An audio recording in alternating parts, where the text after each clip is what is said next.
नमस्कार।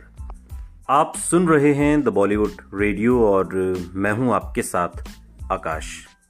दोस्तों, आज के इस पॉडकास्ट में बात एक ऐसी फिल्म की जो कई मायनों में इस लिहाज से महत्वपूर्ण है कि वैसी कोशिश दोबारा नहीं हुई। हम बात कर रहे हैं फिल्म कोशिश की। कोशिश साल 1972 की वो फिल्म जिसने एक मिसाल कायम की। बॉलीवुड में अगर निडर बेबाक डायरेक्टर्स की गिनती की जाएगी तो गुलजार साहब उनमें सबसे पहले आपको दिखाई देंगे। वो कभी चुनौतीपूर्ण या विवादास्पद विषयों पर फिल्में बनाने से पीछे नहीं हटे और आखिरकार उनके गुरु महान बिमल रॉय थे और सहयोगी थे उस्ताद ऋषिकेश मुखर्जी। उनके शुरुआती निर्देशन के करियर में एक शानदार फिल्म कोशिश बनाई। ये फिल्म उन्होंने तब बनाई जब उनके पास बेहद कम पैसे थे, लेकिन वो फिल्म को करना चाहते थे। कोशिश एक जोखिम भरा विषय था। इंडस्ट्री को लगा कि कोई भी ऐसी फिल्म देखने नहीं आएगा जिसमें मुख्य जोड़ी गूंगा बहरा हो। हालांकि उन्होंने ये फिल्म बनाई और दो नेशनल अवार्ड भी जीते। कोशिश फिल्म खुशी और प्रेरणा से भी भरी एक बेहद रोमांटिक फिल्म है। ये फिल्म जया भादुड़ी द्वारा निभाई गई एक बहरी और गूंगी लड़की आरती पर केंद्रित है, जिसकी मुलाकात एक बहरे और गूंगे आदमी हरिचरण से होती है और इस रोल को संजीव कुमार ने बेहतरीन ढंग से निभाया था। हालांकि आपको जानकर हैरानी होगी कि जिस आरती का रोल निभाकर जया भादुड़ी बॉलीवुड में छा गई थी, दरअसल वो इस फिल्म की पहली पसंद नहीं थी। कहा जाता है कि फिल्म में आरती का रोल पहले 70 के दशक में बॉलीवुड की दुनिया में अपनी खूबसूरती का जलवा बिखेरने वाली एक्ट्रेस मौसमी चटर्जी निभाने वाली थी, लेकिन उनकी साड़ियों की डिमांड से उन्हें फिल्म से बाहर होना पड़ा था। कोशिश फिल्म के लिए मौसमी चटर्जी को साइन किया गया था। मौसमी कुछ दिनों की शूटिंग भी उन्होंने की थी, लेकिन आगे फिल्म में वो मेकर्स से महंगी और अलग अलग साड़ियों की डिमांड करने लगी और ऐसे में फिल्म मेकर्स की जो टीम थी वो काफ़ी परेशान होने लगी और ऐसे में उन्हें इस फिल्म से बाहर कर दिया गया।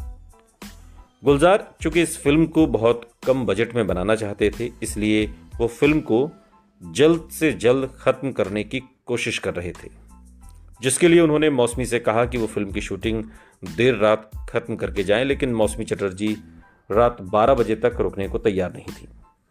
मौसमी ने कहा कि वो शादीशुदा हैं और देर रात शूटिंग नहीं कर सकती। उन्होंने गुलजार से कहा कि उन्हें हटाकर वो कोई दूसरी एक्ट्रेस ले लें, लेकिन वो इस तरह से काम नहीं कर पाएंगे। अगले दिन गुलजार साहब का असिस्टेंट मौसमी के घर जा पहुंचा और शूटिंग की साड़ियां वापस मांगने लगा। ये सुनकर मौसमी के पैरों तले जमीन खिसक गई।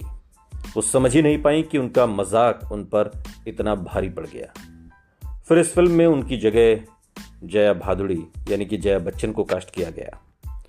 मौसमी को लगा कि उनके बाहर जाने की योजना गुलजार साहब ने पहले से ही बना रखी थी, क्योंकि जया ने तुरंत शूटिंग शुरू कर दी थी। वो देर रात तक शूटिंग करती थी। वो बस एक मौके की तलाश में थे। इस तरह से यह खूबसूरत फिल्म मौसमी के हाथ से छीनकर जया की झोली में डाल दी गई। आपको बता दें कि गुलजार साहब ने कोशिश फिल्म के जरिए बॉलीवुड में एक अलग ही मिसाल पेश की थी।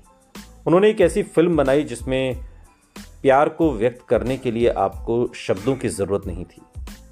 यह फिल्म ये संदेश देती है कि जिनके इरादे मजबूत होते हैं वो किसी भी चीज पर काबू पा सकते हैं।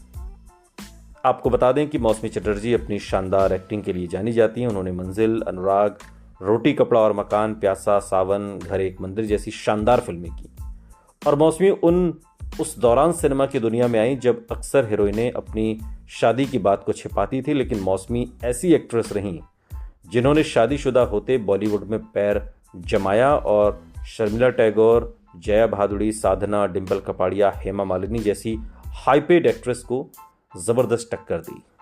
लेकिन वो कहते हैं ना कि कभी कभी किस्मत आपका साथ नहीं देती, और शायद किस्मत को ये मंजूर नहीं था कि इस फिल्म का हिस्सा मौसमी चटर्जी बने, लिहाजा ये फिल्म जया भादुड़ी की झोली में चली गई। कोशिश 1972 की एक ऐसी रोमांटिक ड्रामा फिल्म है जिसमें संजीव कुमार और जया भादुड़ी का बेजोड़ अभिनय है। गुलजार ने इस फिल्म को लिखा है, डायरेक्ट किया है फिल्म एक गूंगे बहरे मूक बधिर जोड़े और असंवेदनशील समाज में अपने लिए जगह बनाने के उनके संघर्ष दर्द को एक तरीके से दर्शाया गया है। लेकिन आपको जानकर हैरानी होगी कि ये फिल्म साल 1961 में आई जापानी film happiness of us alone से प्रेरित थी और इस फिल्म को बाद के दिनों में 1977 में कमल हासन और सुजाता के इन दोनों की जोड़ी के साथ पिया रंधवरगल के रूप में तमिल में बनाया गया था। इसकी कहानी है हरिचरण यानी कि संजीव कुमार और आरती यानी कि जया भादुड़ी एक गरीब दंपत्ति है जो मूक बधिर हैं और उन्हें एक दूसरे से प्यार हो जाता है और वो शादी कर लेते हैं। हरिचरण जीविकोपार्जन के लिए जूते चमकाने का काम करता है। बाद में उनका एक बच्चा होता है, लेकिन कनू नाम के एक लालची आदमी की वजह से वो बच्चा मर जाता है। कनू यानी कि इस कनू का किरदार असरानी ने निभाया है।